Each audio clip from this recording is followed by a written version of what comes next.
Hello and welcome to Two Friends Watch. My name is Daniel and with me is my good friend Andrew.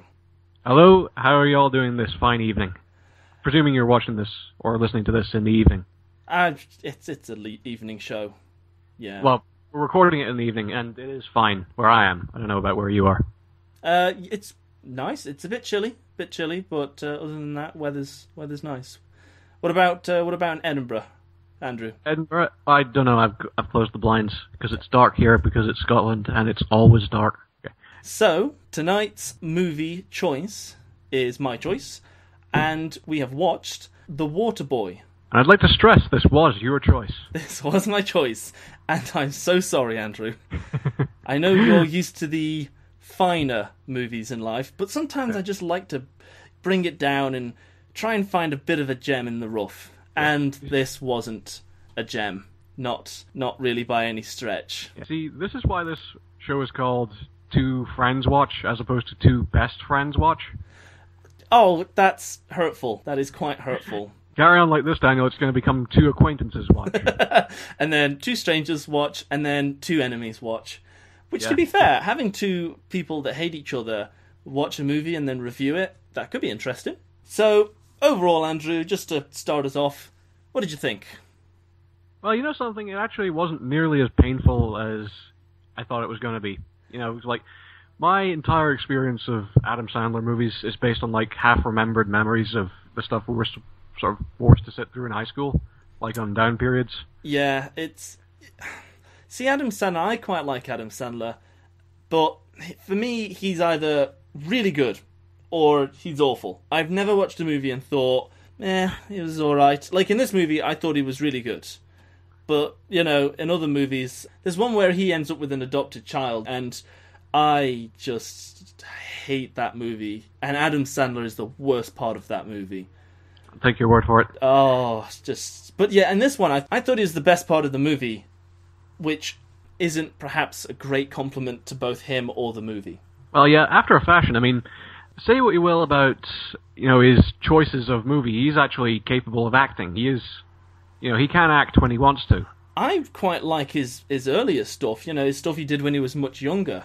You know, Happy Gilmore, Little Nicky, which I know that's going to upset a lot of people out there. Starting with me. It's not a terrible movie.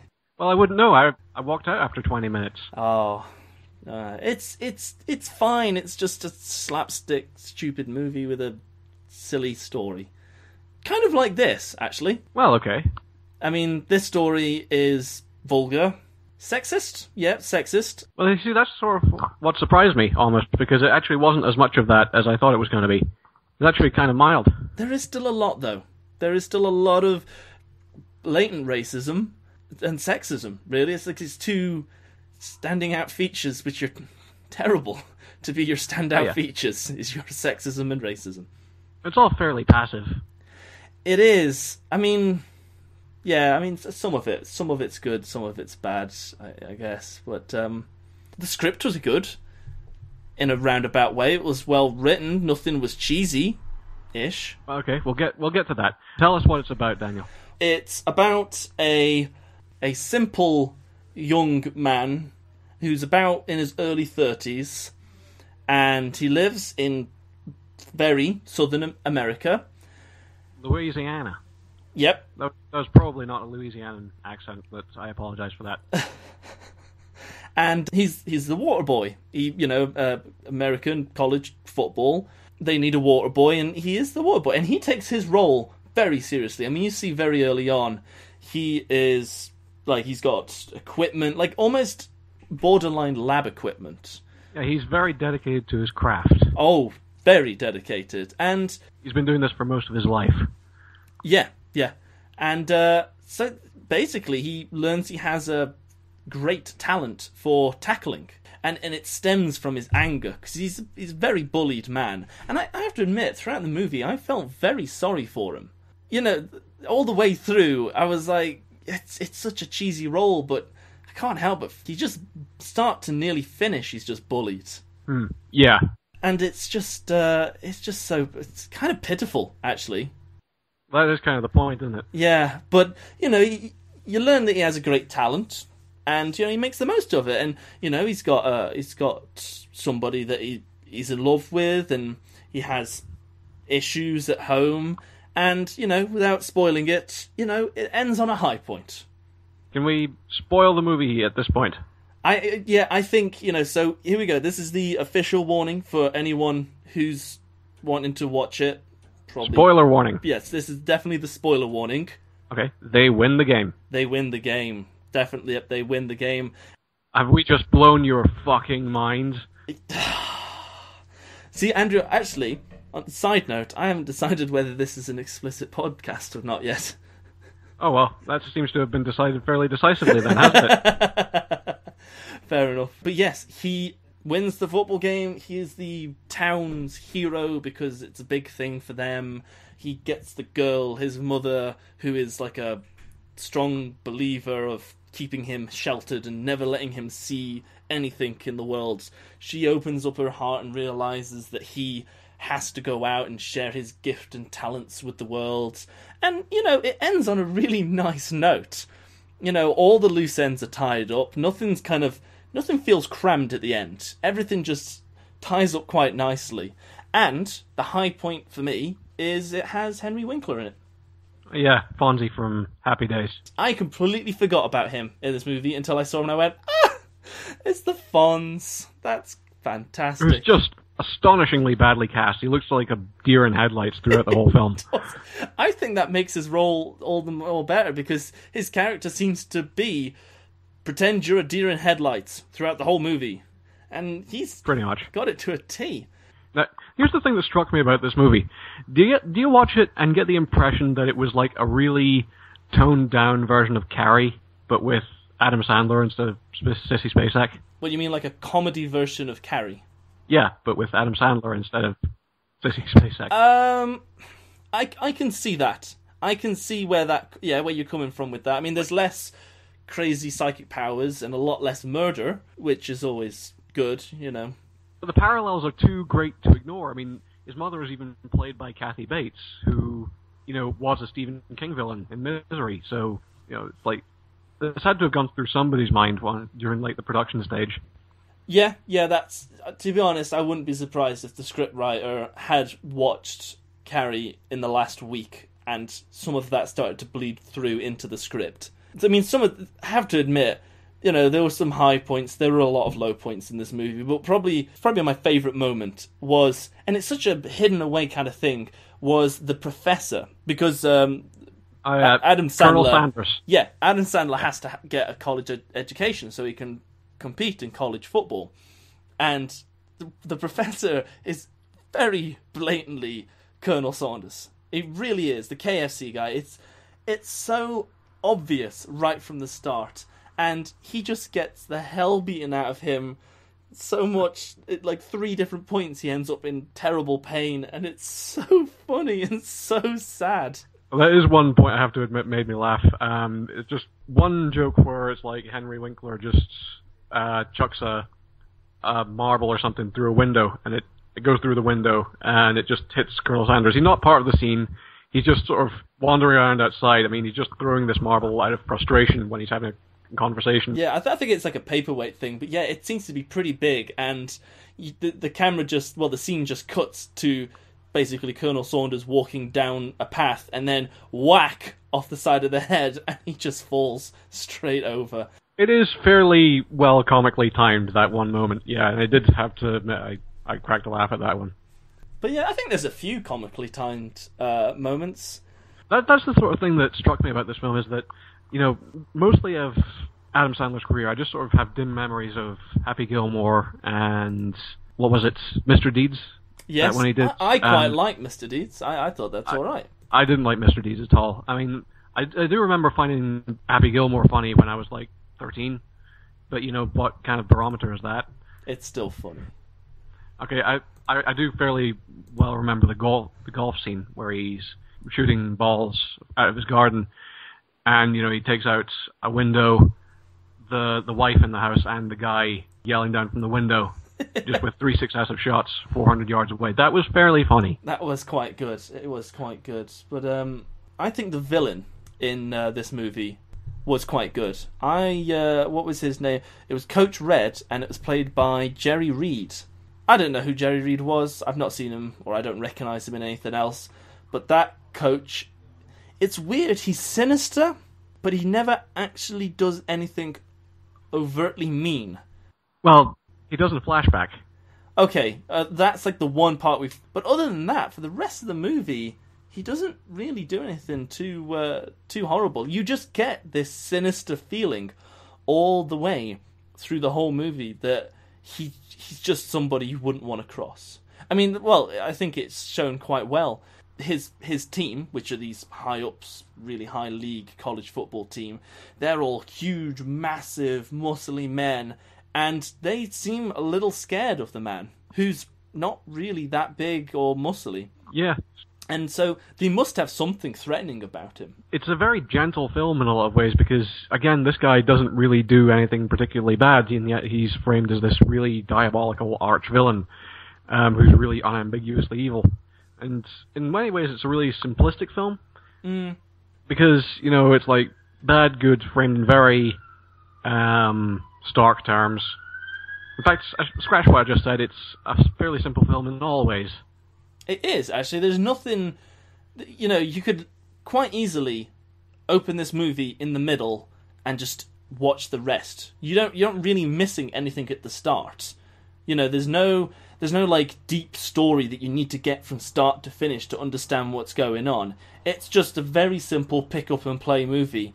I mean, some of the roles are great as well. I mean, Kathy Bates, who plays... She was probably my favourite performance in the film. She plays the mother of Bobby, which is Waterboy, which is Adam Sandler, and she is vicious. She seems more vicious than Coach Red. Well, yeah, in some ways, because again, she's playing a Stephen King villain, like toned down, isn't she?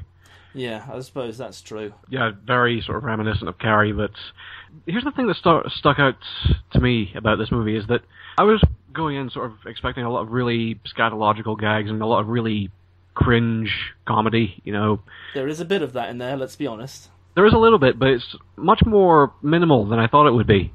Sort of scenes of sort of degradation and humiliation and, you know, stuff that you laugh at, but it's overwhelmed by just the overwhelming discomfort of it all. There isn't an overwhelming level of vulgarity throughout the movie. There's no horrid jokes or really in-your-face obvious jokes and puns. I mean, you can obviously tell where the jokes are. I mean, they're fairly simplistic, but there's nothing that makes you go, "Oh, that's funny," if it wasn't done 4 times in a row and the camera zoomed in on it, sort of thing. You know, everything's done. It just kind of flows through the scene, jokes and all. And that's, you know, I think one of the strong points of this movie is the comic timing. Yeah, they never linger on any character's humiliation or anything like that. No. What gets it for me is there's no sense of accumulation or anything like that to any of the jokes. Everything's just sort of non-committal. Yeah, I think probably the only obvious recurring joke is probably the Colonel Saunders getting hurt. And even that happens 3 times, fairly spaced throughout the movie. Well, that's just it. I mean, there's a lot of setups for recurring jokes. I mean, just take, for instance, Adam Sandler's mom's cooking. Yeah. Yeah, it's like, there's one running joke because they're living in, like, the Louisiana bayou. She cooks all sorts of native wildlife, like Henry Winkler comes around for dinner, she cooks up a snake. Yeah. And this comes up a few times, like, throughout the film, like, she's cooking again later on, and she's cooking, like, big lizards on a barbecue. I don't know if they were big lizards or actually baby alligators or crocodiles. Well, one or the other. But, I mean, you know, it's this recurring theme, it's this recurring joke, but they never really make anything of it. It isn't building it to anything. It just, eventually, it just sort of disappears about 2/3 of the way through the film. And there's so many things like that in here. Yeah, and it's never burnt out. Like, you know, you see the cooking a couple of times, and then it's gone. It's funny because it happens a couple of times. It's funny the couple of times, and then that's it. They don't bring it back anymore. They don't try and stretch anything beyond what its comedic value really is.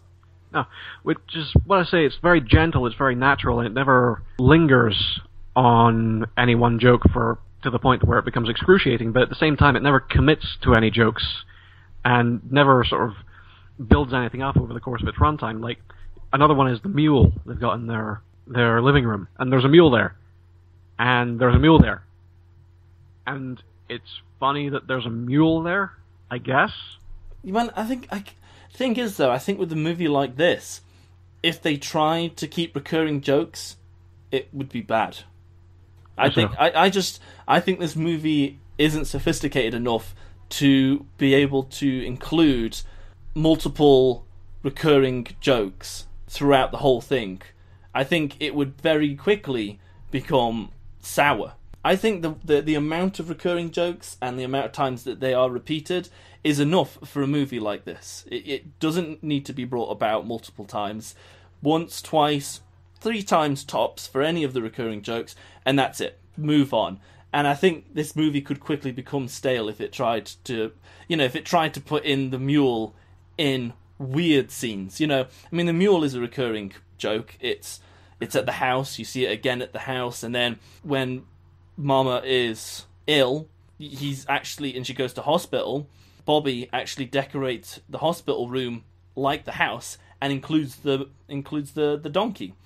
And I thought, that's fine. That it's not obvious. The camera doesn't pan on it. It's literally just passes over in the background, and that's all it really needs to do. Because if it started to put that donkey in the football stadium or just background on the street, walking up and down the street, I think it really would devalue the movie, and it can't afford being devalued. No, I disagree, because, I mean, just having the donkey be there isn't a joke. There's no comedic weight to that. It's something happening in the background, and it's just random. I don't like that word, but that it's sort of one of those times where it's applicable. It's random. I think the joke is in itself the fact that you see it a couple of times in the house, which is where you expect the donkey. Then you see it in the hospital, and that's it. It's a very small build-up or mention. You see it in the house where you expect it, and then the carpet's not really pulled from under your feet, but slightly nudged from under your feet when you see it in the hospital, and then it's donkey in the hospital. Next scene. Okay, right. I'll try for another example then. You've got the girlfriend. God, what was her name again? Vicky. Vicky. Yeah, Vicky. Played by Faizulla Balk. Who, for some reason, I thought was Neve Campbell from Scream throughout the whole runtime. I don't know why I thought that, but I did. I don't know who that is. Have you seen Scream? Nope. Oh, well. You poor man. Scream's great. We've been through this. Last week I admitted I didn't see The Godfather. Okay, yeah, but... Okay, that's another one for the list then. See Scream. Because Faizulla Balk and Neve Campbell were both together in a film called The Craft in 1996, so, I don't know. There's something there. Maybe it's not completely random the way my mind works. Maybe. Anyway, there's multiple scenes in this film where we get reference to her criminal activities. Like, we learned that she just got out of jail because she's like a childhood friend of Bobby Boucher's, Adam Sandler's. Mm-hmm. And she's just sort of hanging around, and she's stealing cars. It's like her criminal tendencies are brought up now and again, but it's like there's no structure to it, there's no pattern. It's like, another one is when he's taking the high school equivalency test. Yes, that's quite a good scene. She knocks on the window and says, "You want me to kill them?" Like the invigilators. But, like, nothing's made of it. He just says, no, don't do that. And it's like, okay. Fine. See, Andrew, I think you might be overanalyzing it. I mean, when I see that, and it holds up the sign, "Do you want me to kill him?" and he kind of shakes his head and says no, I get a small chuckle, and then that's it. There's I don't know, it just doesn't seem like there's any need for a recurring joke because they have enough in there. I think the structure of the movie isn't trying to build up to a big punch joke, at any point. I think it's just meant to be these little recurring things that are, for this movie, very well spaced apart, so that you see them, and then you have a little chuckle, and then you see something similar, or it's brought up again in another situation, and you go, "Oh, yeah, I forgot about that," and then that's it. It's never really brought to a punch, and I suppose that if it was done well, I suppose this movie could have done that, but I don't feel like this movie had enough sophistication to be able to get away with that. But that's what a joke is, by definition. It's building up to a punchline. You establish something. Not really. a lot of great comedians use small jokes throughout their entire act. It's just brought up again and again. You know, a lot of comedians will start a show with a joke and it will get a few chuckles, and then an hour and a half later they will end with a joke that links back to their first joke. Yeah, but that's payoff. You know, they're bringing up something that they referenced earlier, but you know, they're capitalizing on an investment that was made on the audience earlier. I suppose, yeah, I do see what you mean. Like, none of the jokes do ever actually have any sort of payoff. Like you said, like the criminal background. It's used, it's here and there, it's got a couple of chuckles, but it's never used in the plot. It's never used as a big joke. Yeah. I see what you're saying. That, you know, they probably did miss out there. That there was a few missing factors in terms of big payout jokes. But if you think about it, none of their jokes, both the recurring ones and the one-hit jokes, ever really had a massive payoff. Yeah, and at best, most of their jokes had a bit of a chuckle. That was it, really. Yeah, and that's pretty much my biggest objection to this film. It's like, it's not offensive, it's fairly gentle and tame and fairly nice, but it's just not very funny. And that's really the most damning thing I can say about it. Yeah. I mean, now what's that very famous movie reviewer? Roger Ebert? That's the one. That is this movie is one of his top list of hated movies. I'm not surprised because he doesn't like much of the stuff that Adam Sandler does, if I remember correctly. I have to admit, I do find Adam Sandler, is probably an acquired taste. I could understand if somebody said, I've never liked an Adam Sandler movie. It's a very acquired taste. So, other than that, I mean, it's a very plain, short kind of movie, and there's not really much else to say. I mean, there's a few notable, funny characters. You got Farmer Fran. Oh yeah, the guy in the dungarees. Yes, that was actually quite a funny recurring joke. I will give him that. That was quite a good one.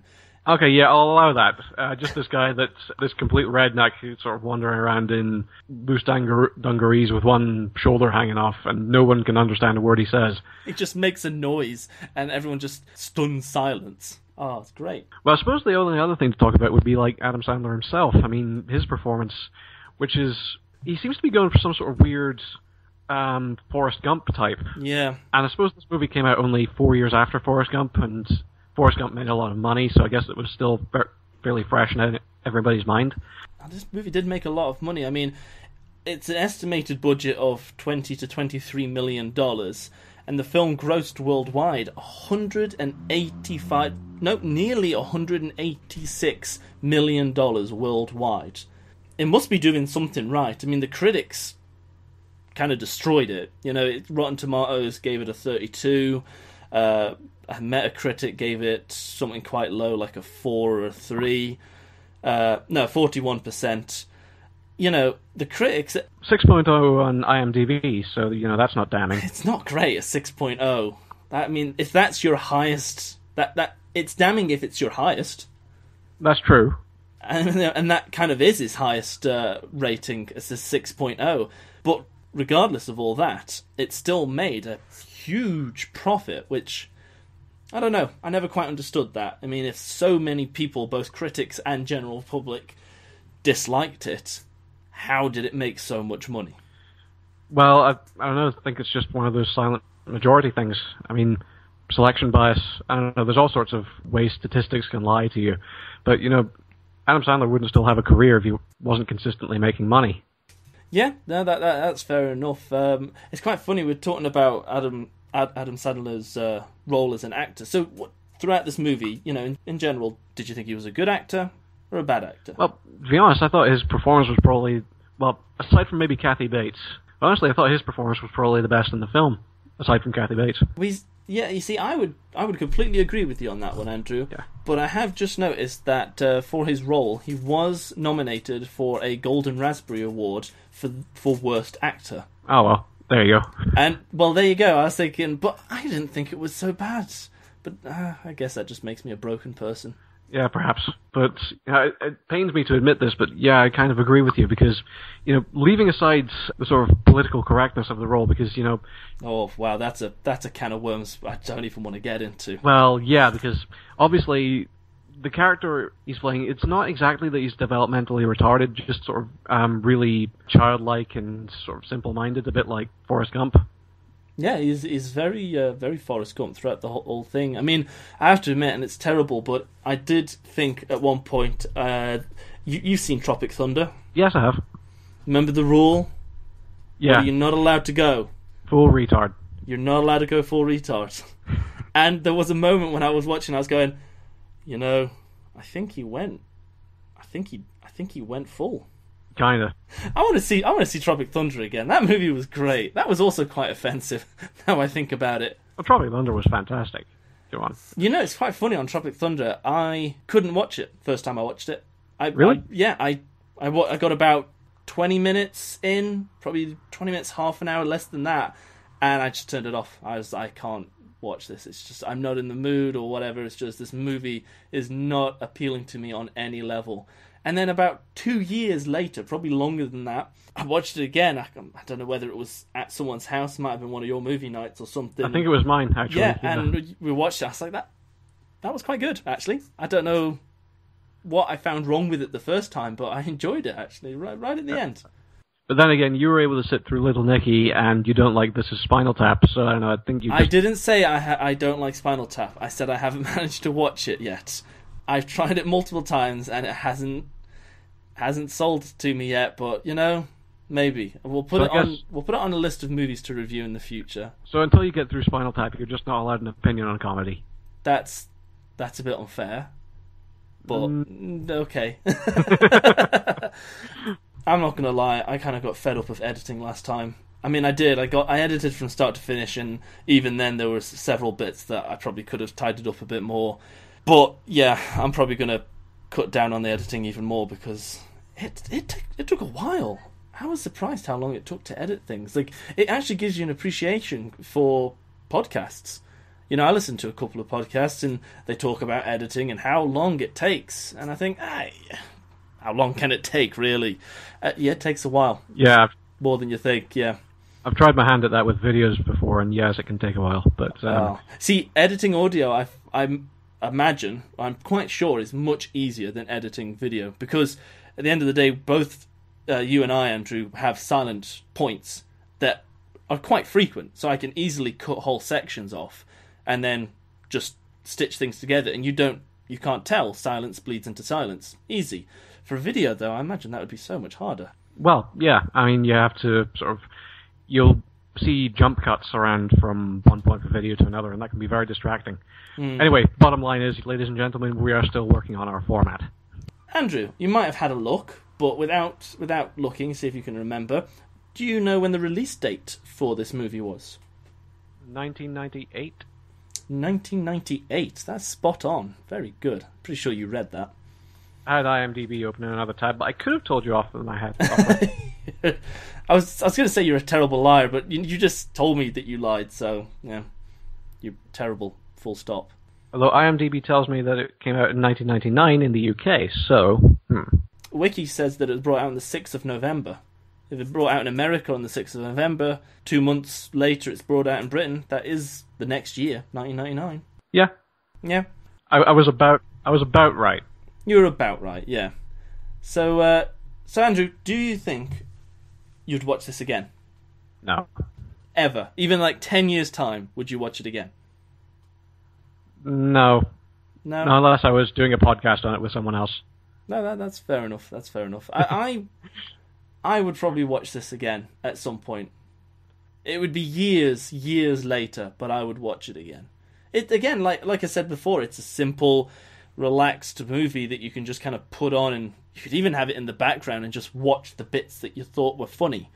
You don't need to. It doesn't really require any thought process. Well, I have to admit, when I saw this movie on the list, I was getting ready to come down to England and kick your ass. I thought you weren't going to be happy about this. I thought I was about to disown you. I was about to walk out on this entire podcast. I didn't pick Transformers or Little Nicky. That is true. And I'm grateful for that, because this movie hurt less than I thought it would. I thought this is perhaps one of Adam Sandler's better movies. I haven't seen that many of Adam Sandler's movies, but out of the ones I have seen, I think this is one of his better ones. I think, based on the reception I've seen to most of his recent films, I think that's a fair assumption. He actually took quite a large role in this movie. He was producer, writer. Well, that doesn't surprise me. I think he takes quite a large role in quite a lot of the films he makes. I didn't know that. He owns his own production company. I think it's Happy Madison. Is that anything to do with Happy Gilmore? Well, it's also Happy Gilmore and Billy Madison, you know. Oh. Two of his biggest roles. That's true. So, overall, I'd say we're pretty much wrap this one up, Andrew. Next week, we're doing one of my movies. Oh, I don't know anything about this movie coming up. I don't even know what genre it is. It's War of the Arrows. And it's about arrows being used in a war. Oh, it's not arrows at war with the other arrows.